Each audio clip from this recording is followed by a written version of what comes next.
Ito lang masasabi ko sa lahat ng basher ko. Ito lang masasabi ko sa inyo.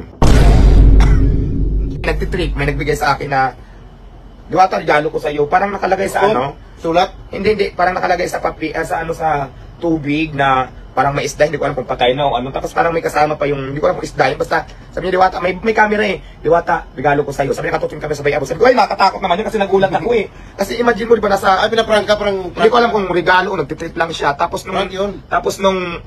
Ang sama ng mga comment dito pero wala naman akong pakialam. Parang napag-usapan lang natin. Parang...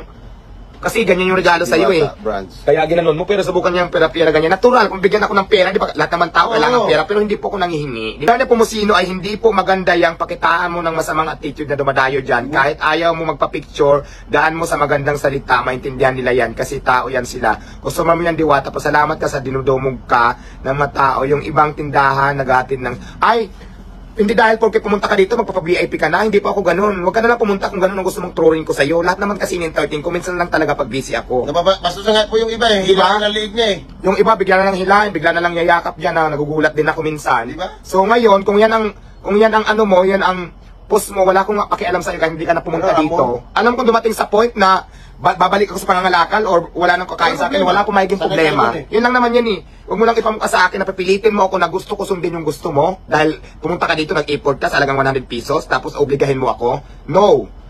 Pasensya na. Kita mo nga itong kuko yan. Ayan o, nagkaipit-ipit na yung kuko ko. Ayan o, sa kasipagan ko, namatay na siya yung kuko mo. Hindi po ganon. Sorry ha, hindi ko pa mapagbigyan. Although nagpapasalamat ako sa mga taong sumusuporta sa akin dahil totoo naman din talaga na kung hindi dahil sa mga tao, wala ako sa sitwasyon ko ngayon. Ang sa akin lang kasi, may mga ilan dyan na basa na nagpapa-importante, nakakain ng halagang 100 piso, mayroon lang isa ako na ganun, parang generalize na lahat na ginaganon ko lahat ng tao. Hindi po ganun, hindi ko nila lahat ng taong ganyanin. Kaya lang talaga may mga taong makukulit na gusto magpa-importante talaga sa akin. Hindi po, okay lang, hindi ka na pumunta, wala naman tayong problema doon.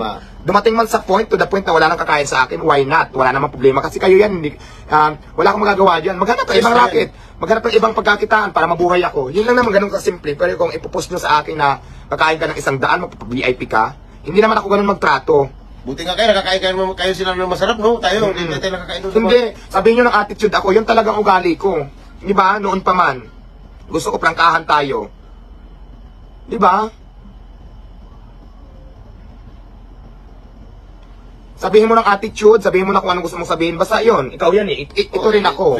Oo. Hindi naman pwedeng sunsunuran ako sa gusto mo dahil customer kita. Walang ganon. Yan ang tawag na freedom of speech yan eh. Di ba no? Malaya. Malaya kayo, oo. Kalayaan. Binibigyan kayo ng kalayaan ni Diwata na mag-speech. Ngayon, sige, sabihin niyo yung salubin dahil sinasabi na rin ni Madam Diwata ang kanyang salubin. Yes. Tama. Sabihin mo ng attitude, sabihin mo ng ano, okay lang. Wala tayong maging problema doon.